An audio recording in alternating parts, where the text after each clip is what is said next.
तो hi everyone, कैसे हैं? तो देखिए आज का जो क्लास है मैथ का, NCERT math class 10th, NCERT math class 10th, इसमें जो है ऐसा चीज़ है हम बताएंगे जो कि यदि इसको कर लेते हैं तो मैथ में जो है आपको 100 में 100 आने से कोई रोक नहीं सकता है।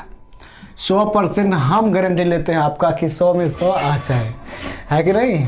तो चलिए इसको हम बढ़िया समझते हैं। तो पहला आपका जो है रियल नंबर, पहला क्या है? Real number. पहला चैप्टर आपका क्या है? Real number. और रियल नंबर को इंग्लिश में हिंदी में कहते हैं वास्तविक संख्या, है ना? वास्तविक संख्या। तो वास्तविक संख्या कहते हैं। अब देखिए वास्तविक संख्या किसको कहते हैं? देखिए दुनिया में आप जो भी चीज देखते हैं, समझ गए, दुनिया में जो भी चीज देखते हैं सब वास्तविक संख्या, रियल नंबर है दुनिया में। अब कैसा है, दुनिया में जो भी संख्या देख रहे, अंक देखिए चाहे संख्या देखिए चाहे कुछ भी देखिए, अब कैसा क्या देखते हैं हम? जीरो देख रहे हैं। जीरो कौन संख्या है? वास्तविक। √2 कौन संख्या है? वास्तविक। √3 कौन संख्या है? वास्तविक। 1 क्या है? वास्तविक। 10 क्या है? 0.3 क्या है? वास्तविक संख्या। √4 क्या है? वास्तविक संख्या। मतलब -2 क्या है?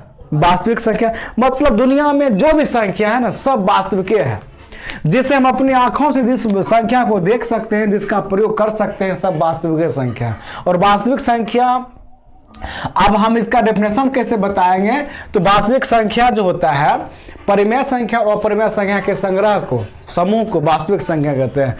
अब यहाँ पे देखिए वास्तविक संख्या में 2 संख्याएं आएगी, है ना?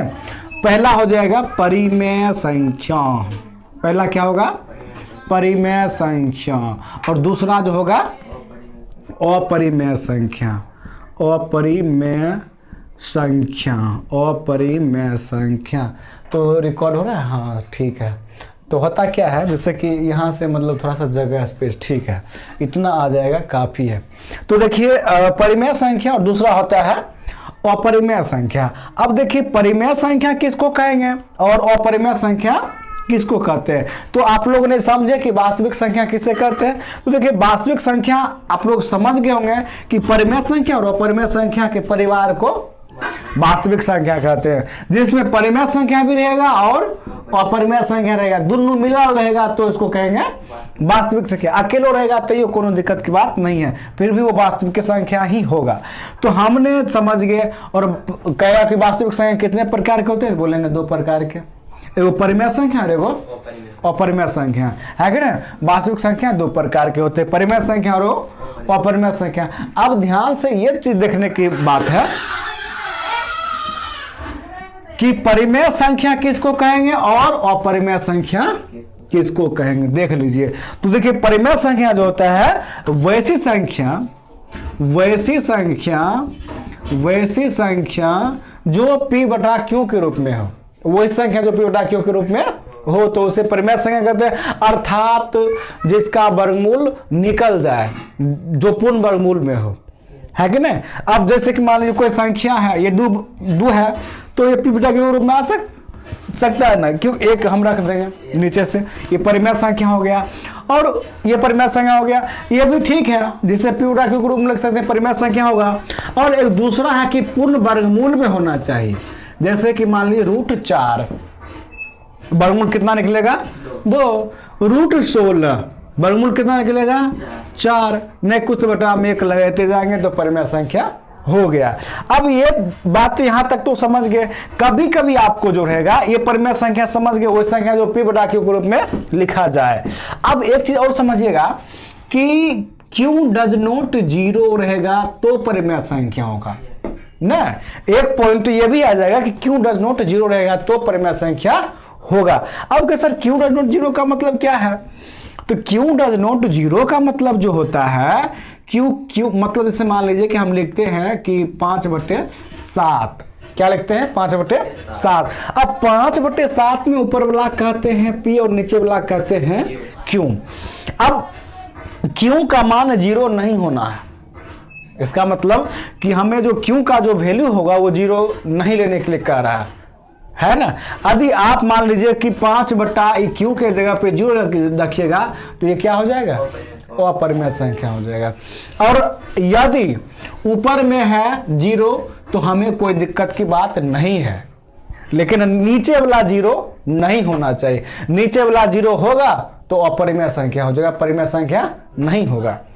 हम इन चीजों को समझ चुके हैं। फिर हम आगे की बात करेंगे अपरिमेय संख्या, वैसी संख्या जो p/q के रूप में नहीं हो ना, वैसी संख्या जो p/q के रूप में नहीं हो तो उसे क्या कहेंगे, अपरिमेय संख्या। अब देखिए अपरिमेय संख्या सिंपल बात है। हाँ तो चलिए अपरिमेय संख्या के बारे में थोड़ा और बता देते हैं। ठीक, अपरिमेय संख्या तो देखिए अपरिमेय संख्या भी हम बताए थे कि अपरिमेय संख्या जो होता है कि वैसी संख्या जो p/q के रूप में नहीं हो, अर्थात जिसे p/q के रूप में लिखा नहीं जाए, चाहे जो पूर्ण वर्गमूल में नहीं हो। क्या, हाँ सही। तो चलिए अब जैसे कि मान लीजिए कि √5 कौन संख्या हुआ, अपरिमेय हो गया। √3 कौन हुआ, अपरिमेय हो गया। 0/2 क्या हो गया, परिमेय होगा। लेकिन क्या है, अपरिमेय लिखने के लिए हमको 2/0 मतलब नीचे वाला 0 होना चाहिए क्या, अपरिमेय में। तो चलिए अपरिमेय भी समझ गए। अब अपरिमेय समझने के बाद देखिए और भी बहुत सारे संख्याएं हैं जो आप लोग को समझनी होगी।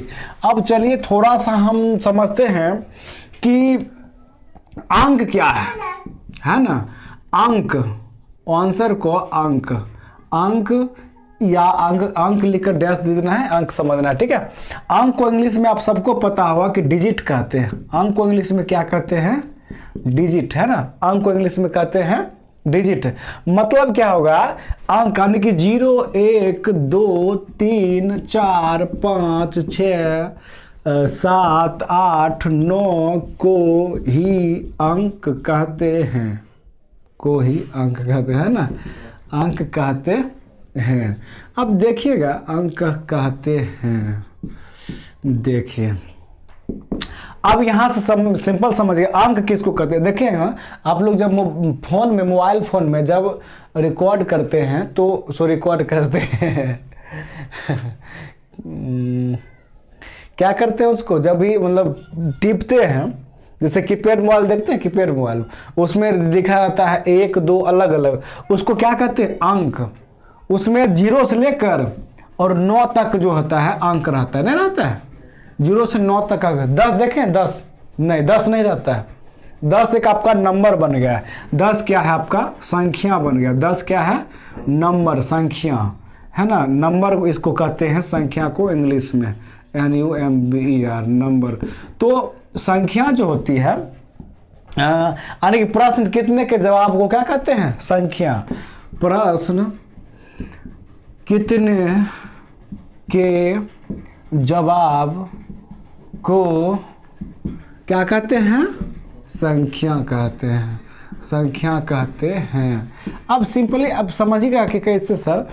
तो देखिए अब मान लीजिए कि 2, ये क्या है, 2 पहले तो अंक है। 0 से जो है 9 तक की संख्या, मतलब संख्या को अंक कहते हैं। और अंक जो होता है एगो जब भी रहेगा, मतलब जैसे कि देखिए 10 से जो नीचे रहेगा ना उसको अंक कहते हैं।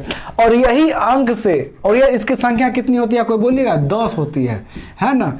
0 से लेकर यदि आप 9 तक में जोड़िएगा, 1 से लेकर 9 हो गया और 1 10 हो गया, इसकी संख्या 10 होती है। और यही 10 से दुनिया का प्रत्येक जो है मतलब बनता है संख्या। लाख, करोड़, अरब, मिलियन, जो भी मतलब लिखिएगा आप जो है इसी 9 10 का प्रयोग करके लिखिएगा, आप समझ गए। तो अभी आप क्या समझे कि जो मतलब 2 होया, ये जो है ये क्या है, एक ये जो है अंक है ना, ये क्या है, 2 अंक है। और ये कहेगा कि सर ये क्या हो गया, दोनों को सटा दे, एक संख्या हो गया। संख्या ये अंक नहीं हो सकता है। मान लीजिए कि 2 ये अंक भी है, संख्या भी हो सकता है। लेकिन यदि मान लीजिए ये कहेगा, मान लीजिए कि ये जैसे मान लीजिए 24 है, ये क्या है, ये संख्या, अंक होगा ये, कभी नहीं होगा, अंक कभी नहीं होगा, संख्या हो जाएगा। प्रत्येक अंक संख्या हो जाएगा लेकिन प्रत्येक संख्या अंक नहीं होगा। और मान लीजिए कि 3 कहेगा तो क्या होगा, ये अंक या संख्या दोनों है, अंक भी है और संख्या भी है। और 10 कहेगा तो सिर्फ और सिर्फ संख्या होगा। और भी बहुत कुछ परिमेय संख्या हो सकता है, सम संख्या होगा। तो फिलहाल हम बात कर रहे हैं कथी के लिए, अंक और नंबर के लिए। तो कोई पूछेगा, याद रखिएगा कि 0 से लेकर 9 तक को ही अंक कहते हैं, इसकी संख्या 10 होती है। और जैसे कि हम लोग भी नंबर बोलते हैं तो कभी कुछ भी जैसे 1 2 3 ऐसे लिखते हैं तो ये क्या है, ये अंक है। ये हम कॉमा हटा देंगे तो ये हो जाएगा 1234। ये क्या हो जाएगा, संख्या, नंबर हो जाएगा। तो हम अब यहाँ पे समझेंगे संख्या किसको नंबर कहते हैं, प्रश्न कितने के जवाब को क्या कहते हैं, संख्या। मान लीजिए कि आप, जैसे कि आपके कक्षा में मान लीजिए 30 स्टूडेंट है तो क्या बोलिएगा, आपके प्रश्न मतलब कितना संख्या है, विद्यार्थी की संख्या यहाँ पे 30 है ना, वो अंक है नहीं है, 30 है। आप मान लीजिए कि आपके विद्यालय में कितना बच्चे हैं, 30 है ना, मेरे विद्यालय में कितने बच्चे हैं, स्टूडेंट हैं, 30 है। तो ये क्या होगा, ये संख्या होगा, ना कि अंक नहीं होगा। अंक 1 से 9 ही तक होता है, अंक 0 से 9 तक अंक। अब इसको हम समझ गए। अब देखिए और भी बहुत सारे होगा। तो हमने आप लोग को परिमेय संख्या, अपरिमेय संख्या, वास्तविक संख्या और हमने बताया अंक और नंबर बता दिए, ठीक है। और भी कुछ संख्याएं बता रहे हैं जो आपके इम्पोर्टेंट रहेगा। फिलहाल ये जो है आपके यहाँ पे 10th के ये बेसिक, और ये किसी भी क्लास में काम आ जाएगा, ठीक है। तो सबसे पहले अब हम बात करेंगे प्राकृत संख्या ना, प्राकृत संख्या, इसको इंग्लिश में कहते हैं नेचुरल नंबर, प्राकृत संख्या। और एक होता है पूर्ण संख्या, क्या होता है, पूर्ण संख्या। और एक होता है सम संख्या, क्या होता है, सम संख्या। और एक होता है विषम विषम संख्या विषम संख्या। एक होता है अभाज्य संख्या, अभाज्य, क्या होता है, अभाज्य संख्या। और क्या होता है भाज्य संख्या, भाज्य संख्या। और क्या होता है सह अभाज्य संख्या, सह अभाज्य संख्या। और क्या होता है, होता तो बहुत है, पूर्णांक संख्या, और रिकॉर्ड हो जाएगा, पूर्णांक संख्या। और एक होता है भिन्न संख्या, भिन्न संख्या। एक होता है लघुत्तम, वैसे लघुत्तम पर बाद में चर्चा करते हैं ना, ठीक रहता है, लघुत्तम महत्तम, एगो वीडियो महत्तम।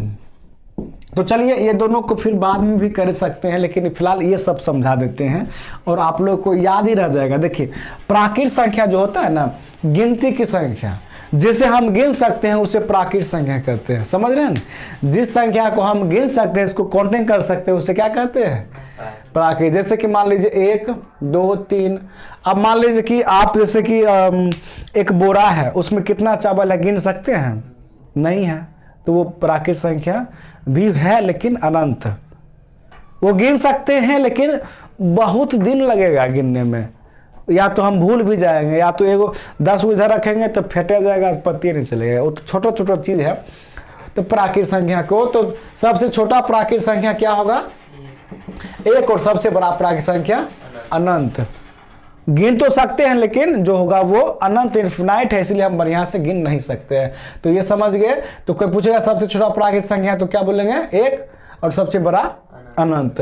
तो गिनती की संख्या को क्या कहते हैं, प्राकृत संख्या। यहाँ मान लीजिए कि 40 स्टूडेंट है, इसको गिन लिए, प्राकृत संख्या हो गया। मेरे पास कितना 10 रुपया है, गिन लिए, प्राकृत संख्या हो गया। तो इन चीजों को हम लोग समझ रहे हैं। तो आइए पूर्ण संख्या समझते हैं। पूर्ण संख्या किसको कहते हैं कि प्राकृत संख्या के पहले आप 0 लगा दीजिएगा तो पूर्ण संख्या हो जाएगा। 0 लगा दिए, पूर्ण संख्या हो गया। अब छोटा पूर्ण संख्या 0, सबसे बड़ा अनंत हो गया। अब देखिए सम संख्या, यानी कि जिस संख्या में 2 से भाग लग जाए, है ना, हाँ, जिस संख्या में 2 से भाग लग जाए पूर्ण रूप से तो उसे क्या कहते हैं? सम। सबसे छोटा सम संख्या 2, सबसे बड़ा अनंत। विषम संख्या, जिस संख्या में 2 से भाग नहीं लगे उसे विषम संख्या कहते हैं। सबसे छोटा विषम संख्या 1 भी होता है ना, 1 भी होगा सबसे छोटा विषम संख्या 1, और ये अनंत हो जाएगा सबसे बड़ा ना। अब कह रहा अभाज्य संख्या, जिसका आवर्तक केवल 2 हो। अभाज्य संख्या 3 का आवर्तक क्या होगा? आवर्तक का मतलब जिससे एक स्वयं से भाग लगे और एगो एक के से लगे, जिसका आवर्तक कितना होगा? 2 होगा। आवर्तक का मतलब ये आवर्तक हुआ, जिसका आवर्तक जो होगा 2 होगा उसे अभाज्य संख्या कहते हैं। या हम ऐसे बोल सकते हैं जो एक से लगे और अपने आप से ही लगे तो उसे क्या कहते हैं? अभाज्य संख्या। एक होता है भाज्य संख्या, आप लोग लिखते जाइएगा जिस तरह से हम समझाते हैं समझ समझ के, ठीक है। और एक होता है अभाज्य संख्या। अभाज्य संख्या का मतलब जो होता है, अभाज्य संख्या, भाज्य संख्या जिसका आवर्तक 2 से अधिक हो। जैसे मान लीजिए हम 6 लेते हैं तो हम 2 से लगाएंगे 3, 3 से लगाएंगे 1, 2, 3 को आवर्तक हो गया तो कौन सा क्या होगा? भाज्य संख्या। ये भाज्य संख्या हो। सभाज्य संख्या, जिन 2 संख्याओं का जो एचसीएफ होगा, महत्तम होगा, वो 1 होगा। जैसे कि मान लीजिए आप 2, 3 का एलसीएम लीजिएगा तो कितना होगा? 1 होगा, है ना। आप 2 और 3 को एचसीएफ लेकर देख लीजिए, 2 एकम 2 और ये मतलब 1, और ये यहाँ से इसको उतारेंगे 1 दूना 2, तो ये जो हो गया एचसीएफ मेरा कितना? 1 हो गया। तो 2 संख्याओं का जो होगा महत्तम जब 1 होगा तो उसे क्या कहते हैं? सभाज्य संख्या। अगला है पूर्णांक संख्या, यानी कि पूर्णांक संख्या। देखिए पूर्णांक संख्या में जो होता है वो जो होगा पूर्णांक संख्या में मान लीजिए कि 0 यानी कि -2, यानी कि ऐसे बोल सकते हैं। जैसे मान लीजिए कि ये कोई एक नंबर लाइन है, यहाँ पे ध्यान दीजिएगा। जैसे मान लीजिए नंबर लाइन है, ये 0 से शुरू होता है, इधर होता है बायां होता है माइनस में और दायां होता है प्लस में। तो यहाँ पे क्या होगा कि ऋणात्मक संख्या 0 तथा धनात्मक संख्या के समूह को क्या कहते हैं? पूर्णांक संख्या। और पूर्णांक संख्या देखिए 3 प्रकार का होता है, एक ऋणात्मक पूर्णांक संख्या, शून्य पूर्णांक संख्या और एगो धनात्मक पूर्णांक संख्या। ये समझ गए। अब देखिए थोड़ा सा ये चीज समझ गए हैं। अब भिन्न संख्या, यानी किसी संख्या a में b से भाग देना ही भिन्न कहलाता है ना। किसी संख्या a में b से भाग देना ही भिन्न कहलाता है। ये सब भिन्न है, ये सब भिन्न है। मतलब ऐसे देखिए नॉर्मली लिखते हैं कि कहते हैं कि जोड़ है, ये हम ऐसे लिख देते हैं कहते हैं भिन्न का जोड़ है जी ना।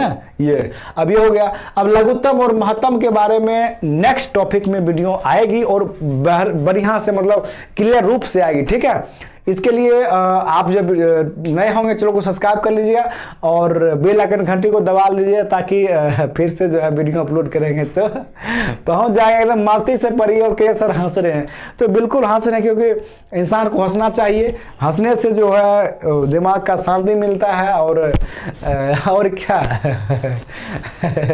पढ़ाने में मन लगता है और आप लोग को पढ़ने में मन लगेगा, ठीक है। तो बस इतना ही आज का टॉपिक में, और मिलते हैं किसी नेक्स्ट टॉपिक में। तब तक के लिए थैंक यू सो मच।